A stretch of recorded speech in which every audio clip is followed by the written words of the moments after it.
আসসালামু আলাইকুম ওয়া রাহমাতুল্লাহ। আমি মেহেদি। তো অনেকদিন ধরে এই রোডটাতে যাবো বলে আর যাওয়া হচ্ছিল না। আমার কাছে অনেক বেশি সুন্দর লাগতো এই রোডটা। ডান পাশে হচ্ছে ইটের ভাটা, মাটির স্তূপটাকে এত বেশি সুন্দর লাগতেছে। তো দেখতে পাচ্ছেন সবাই কাজ কামে ব্যস্ত, আর এই দিক দিয়ে এত সুন্দর একটা প্রাকৃতিক ওয়েদার। আসলে কুমিল্লার মধ্যে এমন সুন্দর রোড আমি এর আগে কখনোই দেখি নাই, যেটা সত্যি কথা। আমার কাছে পার্সোনালি আমি বললাম, এমন সুন্দর রোড, এমন সুন্দর একটা জায়গা। ওফো ম্যান, দেখতে পাচ্ছেন চারপাশটা মনে হচ্ছে যে একটা অন্য জায়গাতে চলে আসলাম। আমার কাছে বিশেষ করে অনেক বেশি ভালো লাগতেছে।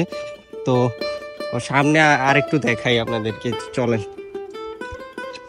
এই যে যতটুকু আমি আসলে চারপাশটা দেখতেছি, আমার কাছে অনেক বেশি ভালো লাগতেছে। এই তো দেখতে পাচ্ছেন, এটা বর্ষার সময় আরো বেশি সুন্দর লাগবে। দুই পাশে যখন পানি থাকবে, এই তো আর বেশি দিন নেই, তখনও একটা ভিডিও করে আপনাদেরকে দেখাবো ইনশাল্লাহ। যতটুকু দেখা যাচ্ছে চারপাশে সবটাই মনে করেন না ফসলের জমি। তো সামনে যতটুকুই যাব ততই ভাল লাগবে। আমার আবার অফিসে যেতে হবে, তা আমি আবার ব্যাক করব। তো ব্যাক করার সময় দেখতে পারবেন রাস্তাটা আবারও। বিশেষ করে এই যে এইখান থেকে এই ভিউটা দেখেন, লাইক সুন্দর না? অনেক বেশি সুন্দর। এই যে আকাশটাও আজকের অনেক বেশি জোস। আমার কাছে এইখান থেকে সবচেয়ে এই যে ব্রিক ফিল্ড প্লাস হচ্ছে গিয়ে এই জায়গাটা অনেক বেশি সুন্দর লাগছে। তো আপনাদের কাছে কেমন লাগছে অবশ্যই কমেন্ট করে জানাবেন।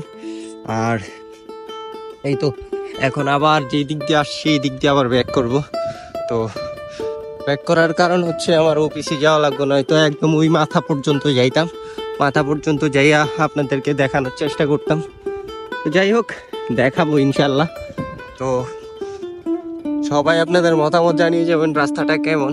আর কেউ যদি চিনে থাকেন তাহলে কমেন্ট করে জানাবেন যে লোকেশনটা কই হইতে পারে।